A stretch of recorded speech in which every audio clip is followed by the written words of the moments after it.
because everything is out there. I mean, the press conferences are out there. They're streaming them live. You know, quotes are getting out there. Their pre-race press, the little, you know, the pre-race thing that they send out, their press releases that go out. Everybody's getting that. The fans are getting that. So it's really hard to find unique stuff. So I'd actually like them all to do less stuff.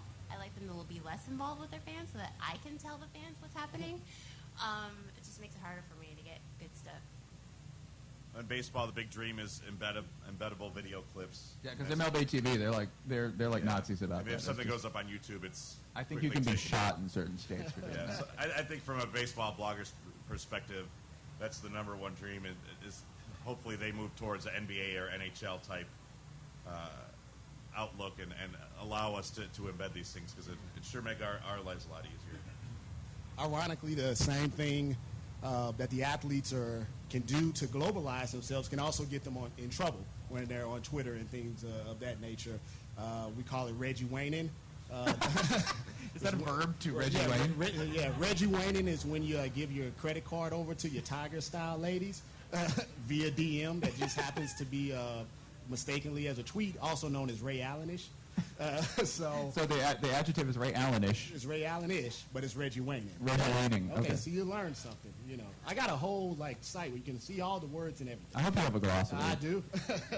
But just being so free out there and being with a bunch of fans, a bunch of people that want to have contact with them, they have to be more careful about what they put out there, what they say. I know there's been a big thing about somebody putting Osama bin Laden picture on Darren Sharper, things like that. They just have to be a little bit smarter when they're dealing with social media. I'm hesitant to poke anybody in the eye because I see it as a competitive advantage. But I guess you're such a suit, man. But it's in my best interest. But I think, and they've certainly come a long way in the last few years. But I think the traditional media, the newspapers of the world, have really been slow to adapt to this. And I think they're still working through this process of, do real newspaper rules apply to the Twitter world? Do they apply to the blog world? Or are the rules a little looser there? And it's been interesting for us to kind of work through that process during a baseball season where you see some of our beat reporters write things on Twitter or post things in the blog world that would never make print. And and if you approach them, where are those rules? Nobody really has an answer. I think we're still in a transition period trying to figure that out. You had a big story at the beginning where Ozzy went to Twitter, and you've had to, I think whether it's Ozzy Guillen or Chad Ochocinco, we're looking at a situation now where a single 140-character tweet can be blown up into a story by, no matter if it's a blogger or mainstream media. Like, how do you handle that? It's certainly a challenge, and that obviously got a lot of attention. But the example I often use is we brought up a player to make his major league debut. He was informed in AAA that he was going to come up to the majors, so he did what any 22-year-old would do. What did he do? He went to his Facebook page, and he told all of his friends and family, my God, I'm going to the major leagues. I'll be in Chicago tomorrow. But the problem is nothing had been announced yet, and anytime a player comes up, it means somebody is going down.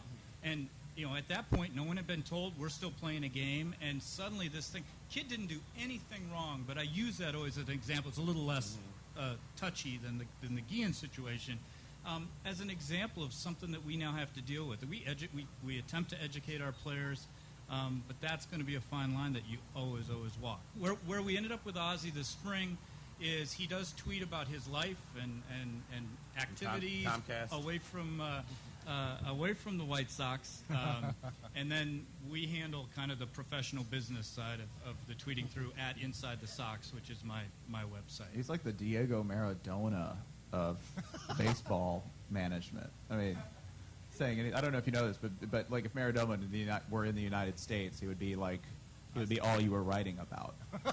Because he told, and I'm quoting, this is verbatim, he told a press conference full of people, right, who doubted his managerial skills, which are meager at best, right, said, suck it and keep on sucking it.